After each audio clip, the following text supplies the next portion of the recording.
My name is Seren, and I can practically set my watch to the moment it happens each summer. It begins with a group text from my mother, Lorraine, a photo of the beach house. The caption always reads the same: "Counting down the days. Can't wait for another unforgettable family trip." There's always a string of heart emojis and a comment from my sister Celeste beneath it. Something like, "Just bought new swimwear for the kids." They're so excited. I stare at the image a few seconds longer than I should. Wide wraparound porch, ocean view hammocks, enough lounge chairs to seat a wedding party. I know the house. My mother rents the same one every year. 5 bedrooms, 3.5 baths, bonus attic space, and a separate guest suite. And yet somehow, every year there's not enough room for me, Calla, and Reed. Celeste brings her husband, her 4 kids, and even their part-time nanny. No one bats an eye. The children need their space, my mother always says, as if Calla and Reed don't qualify as children, as if mine aren't part of this family. This year, I didn't wait for the call. It came anyway. Seren darling Lorraine's voice crooned through the phone, warm and performative. "I just didn't want you to feel left out when the photos start going around." The house was already full by the time we confirmed with Celeste and Thomas's parents are joining this year. I don't bother arguing anymore. I just nod, then lie to my children. "We're doing something special this summer," I tell Calla as I brush her hair. "Something just for us." She smiles, trusting me. But I know the look she'll give me when her cousins come back with sunburns and seashells, telling stories about paddleboards and boogie boards, about crab boils and treasure hunts. I know the ache of sitting at the holiday table months later, watching Reed's face fall when no one remembers he wasn't there. I used to believe maybe one year would be different, but not anymore. 12 years ago, I left with 2 suitcases, a stroller, and a toddler who didn't understand why her dad wasn't coming with us. I was 5 months pregnant with Reed. My then-husband Joel had met someone else, someone less tired, someone more fun. Her name didn't matter. What mattered was starting over. I moved into a 2-bedroom rental on the edge of town, took online real estate courses between midnight bathroom runs and early morning tantrums, and passed my licensing exam 3 weeks after Reed was born. The first sale I made barely covered rent, but it was mine. I wore heels I couldn't afford and knocked on doors until someone opened one.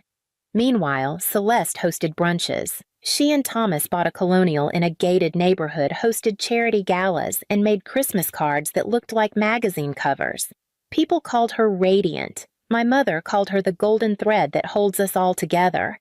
When I showed up to family dinners with spit up on my shoulder and my phone buzzing with client texts, I was just Seren, the one who always seemed tired. I stayed quiet. Not because I didn't feel the difference, but because I didn't want my children to. Until the day Calla asked me if Grandma liked Celeste's kids better. She was 6, sitting on the kitchen floor with markers and a sheet of paper labeled Beach Week Packing List. It had drawings of swimsuits, goggles, and a bucket with a smiley face. I froze, unsure how to answer. "Grandma just has her hands full sometimes," I said, kneeling next to her. "But we don't take up much room," she replied. "We could sleep in sleeping bags." "I don't mind." I told her maybe next year, that we'd find our own waves. And that weekend I drove them to the state park and let them run through the spray where the lake met the sand, pretending the water was salty and the sky went on forever. They believed me then. I just didn't know how many times I'd have to make them believe again. Dinner at my mother's house always came with a side of discomfort. This time it was roast chicken lemon asparagus and subtle reminders of where I stood. Celeste sat across from me, swirling her wine like she was waiting for an audience. "We're thinking of remodeling the beach house kitchen next year," she said casually. "The rental one is just so dated. Thomas can't even make espresso properly there." Lorraine nodded thoughtfully. "You've always had such refined taste, Celeste. Not everyone notices those details." Calla reached for her glass of water. I saw the flicker in her eyes. She was old enough now to catch tone, even if she didn't have the words for it. "So, what are you and the kids up to this summer?" Celeste asked, feigning interest. "We're looking at some local places. State parks, a few festivals in town," I said evenly. Celeste offered a smile that didn't quite reach her eyes. "That's nice. Low key. Though I guess when you don't have a real job, it's easier to be flexible, right?" The room went quiet. Even Reed looked up from his mashed potatoes. I didn't answer. I didn't argue. I took another bite and helped Owen from his chair like the conversation had ended, but something inside me hardened. Later that night, after I put the kids to bed and folded laundry on the couch, I opened my laptop. Not to scroll or answer client emails. I searched coastal investment properties near Sunset Beach. Pages loaded motels, fixer-uppers, abandoned inns. I didn't know what I was looking for, only that I was done making space where none had ever been offered. The words still rang in my ears, real job. I thought of the late nights, the early showings, the deals closed while Reed slept in the car. I didn't want to explain it anymore. I wanted to build something they couldn't ignore, and I wanted to do it without ever needing their permission. The listing didn't look like much at first. Faded photos, a dated sign that read Sea Glen Inn, and an asking price that seemed too high for something with carpet older than me. But the location was right 10 minutes from the house my mother rented every year, close enough to see the same sunsets, far enough to never need their invitation. I saved the listing. Then I opened a blank spreadsheet. During the day, I still juggled showings, closings, and school pickups. But at night, when the kids were asleep, I stayed up running numbers. I created tabs for renovation costs, projected bookings, licensing requirements. I researched zoning laws. I watched YouTube videos on boutique hospitality management. I remembered things I hadn't let myself dream about in years. I didn't tell anyone, not my coworkers, not my friends, not even Calla, who noticed I was going to bed later and drinking more coffee than usual.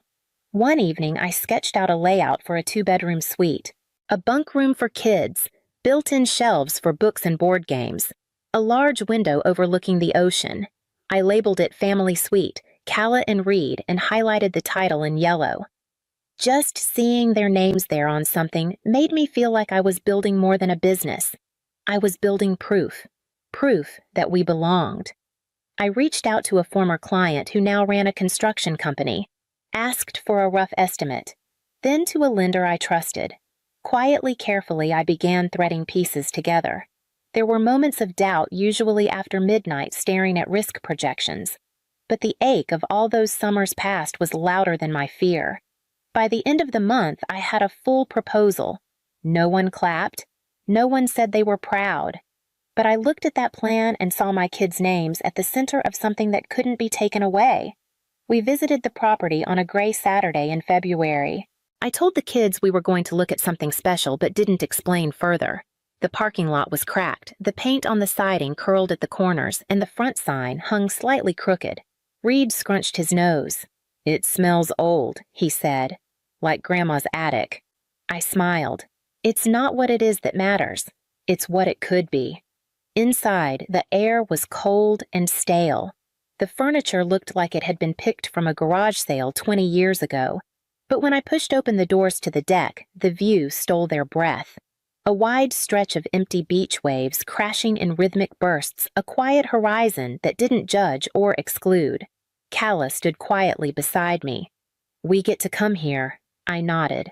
"Not just come here. We get to make it ours." They wandered the halls with fresh eyes.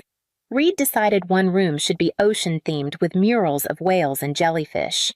Calla wanted fairy lights and a reading nook in the corner of the suite. They argued over pool feature slide or waterfall, then agreed an ice cream bar in the restaurant was non-negotiable. I took notes, every idea scribbled into my worn planner. We ended the visit sitting on the floor of what would become the family suite. No beds, no decor, just bare walls and dust, but Calla leaned her head on my shoulder and whispered, "I think it already feels like home." That night, back at our house, they drew pictures of what the resort might look like. Reed's had palm trees and a sign that said Kids Zone, no grown-ups allowed. Calla's had a curved driveway and fireworks above the rooftop deck. Their drawings went on the fridge, right next to the save-the-date magnet for Grandma's beach house trip. I chose thick cream cardstock with a watercolor print of the shoreline and had each envelope hand-addressed. Inside, the invitation read, "You are warmly invited to a family weekend at Seabrook Haven, a place built for connection, laughter, and new traditions." I signed each one personally and included details about accommodations activities and a gentle note, "All expenses covered. Just bring your stories and your favorite sandals." I mailed over 24 envelopes to cousins, aunts, uncles, even relatives I hadn't seen in years because the beach house had always been too full. I sent one to my father's brother who had quietly drifted away after my parents' divorce. Another to my cousin Nathan, who once told me he stopped coming to family trips because the vibe was too tight. I didn't send one to Lorraine, or to Celeste. It wasn't spite. It was clarity. Calla found out while helping me sort RSVPs at the kitchen table. "Aren't we inviting Grandma and Aunt Celeste?" I paused, then folded an envelope slowly. "Not this time." She blinked. "But they always do the beach trips." "They do," I said gently. "And they'll have theirs this summer too. But this one's different. It's for people who haven't had a chance to come before." Calla looked down at the list of names, tracing her finger over one. "Is Cousin Elena coming?" She already said yes. Reed, who'd been building a tower from RSVP cards, looked up. "Are we going to show them the secret path to the tide pools? We can show them everything." I smiled. A week later, my inbox filled with replies. Yeses, filled with joy, surprise, even gratitude. One cousin wrote, "I can't believe you did this. Thank you for thinking of us." I printed that one and taped it beside the fridge. Right next to Reed's newest drawing, a map of the resort with a big red X over the suite labeled Family Only. The call came on a Tuesday evening, just after I'd finished reviewing paint swatches for the pool deck furniture. The kids were upstairs arguing over whose turn it was to pick a movie. My phone buzzed with Celeste's name. I considered letting it go to voicemail. I didn't. "Miranda," she said sharply, skipping any greeting. Is it true I didn't ask what she meant? I waited. "This event. This little resort thing you're doing. You're inviting everyone except your own mother and sister. Are you serious?" I stayed quiet. Emily heard from Nicole's daughter. "They're all going to stay at some fancy place you bought, and you didn't even tell us. You're tearing the family apart." I took a breath, kept my voice even. "The family's been apart for a long time, Celeste.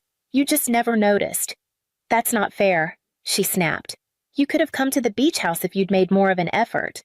You always acted like you didn't want to be included." I let out a small laugh. I acted like I was tired of begging. There was a pause just long enough for the weight to settle. For 15 years, I said you and Mom packed up for beach vacations and told me there wasn't room. But there was room for you. Your kids, even a nanny. Just never for mine. Her voice cracked. It wasn't personal. It was exactly personal. And now that I've built something of my own, you want to talk about inclusion. She exhaled sharply, the fury shifting. "You're punishing us." "No," I said quietly. "I'm finally prioritizing us." "That's different." She didn't reply. Just the faint sound of her breathing on the other end, shallow and stunned. "I hope the kids have a great summer," I added. "Ours will be." I ended the call before she could say anything else and sat there in the soft glow of the kitchen light, listening to the sound of my children's laughter drifting down the stairs. Guests began arriving late Friday afternoon cars pulling into the freshly sealed lot with wide eyes and curious smiles. I stood near the entrance with name tags and iced tea, watching arms open for long overdue hugs and cousins rediscover one another after years of distant group texts. By dinner, the restaurant buzzed with stories and side jokes picked up where they'd left off laughter, echoing off reclaimed wood walls Calla had helped choose. Reed gave a proud tour of the property, pointing out the dolphin watching deck and the snack bar menu he helped name. They called him the little manager, and he wore the title like a crown. Calla, always quieter, took her cousin Madison by the hand and led her to the family suite. "Mom made this for us," she said, voice low, but sure. "Not just me and Reed. All of us." I watched them from a distance, standing at the edge of the hallway. I'd seen her shy away from rooms like that before, rooms full of belongings she hadn't been given. Now, she was the one opening the door. That night, we lit a bonfire on the beach. Uncle Devin strummed a guitar, someone passed out marshmallows, and Reed fell asleep in a pile of towels beside my chair. Calla rested her head on my shoulder. "They like it here," she whispered. "They love it," I said, pressing a kiss to her temple. The next morning, I passed by the front desk and found a thank you note tucked into the guest book. It read, This feels like what family should have been all along. No signature, just a flower doodled in the corner. I left it there. On Sunday, as the final guests packed up their cars and promised to return next year, I stood on the deck with a coffee in hand and the sun warming my face. Behind me, Calla was helping change sheets in the family suite while Reed swept sand from the front steps. I knew the moment I saw her car clean silver, too polished for sand roads, that she hadn't come to admire the landscaping. Lorraine stepped out slowly, clutching her handbag like armor. She didn't look angry. She looked lost. "Miranda," she said, her voice thinner than usual. I didn't know where the entrance was. I walked toward her without offering a smile. "It's marked." She took in the main building, the fresh paint, the hanging ferns along the porch rail. "You really did all this?" "I did." She hesitated. "It's more than I expected." I nodded and motioned her inside. We walked through the lobby, the family suite, the path to the beach. She didn't speak much, just looked at the photos on the walls, the labeled key hooks behind the desk, the kids' drawings framed by the front entrance. When we reached the end of the boardwalk, she turned to me. "This must have taken everything. It took enough." She pulled her sweater tighter around her. "I didn't realize how serious you were about building something. You never asked." There was silence. Not cold, but careful. "I heard from Celeste," she said. "She's still upset. Thinks you're trying to divide the family." I met her eyes. "I'm not dividing anything. I'm creating something separate. For my children. For myself." She looked out at the water. "Would it be all right if I brought the kids by next week for a visit just for the afternoon?" I considered it. For the kids, I said finally yes.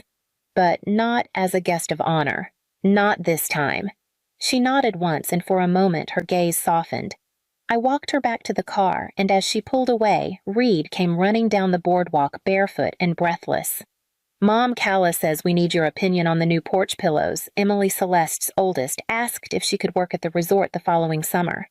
"Just a few weeks," she said in her email. "I want to earn my own money." I said yes.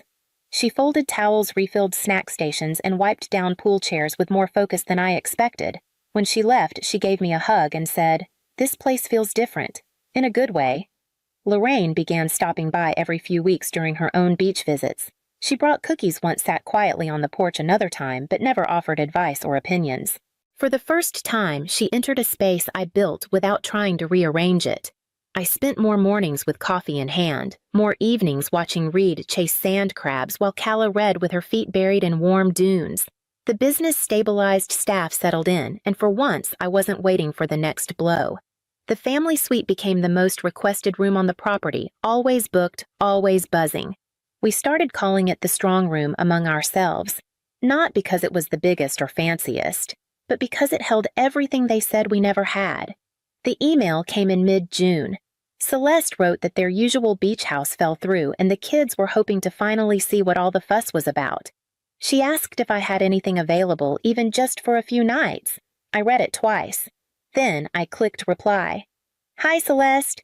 Thanks for reaching out. We're fully booked for the summer, including the family suite. I hope you enjoy your beach house week." Serene. No bitterness. No performance. Just the truth. I printed a copy of that reply, folded it neatly, and slid it behind the glass of the sign at the front desk. The sign Calla helped design last winter. It read, "For everyone who was told no room, this place is yours now." Later that evening, as I refilled the lobby candy jar, a little girl tugged her mother's hand and pointed to it. "Does that mean me?" Her mother smiled. "Yes, baby, it means you.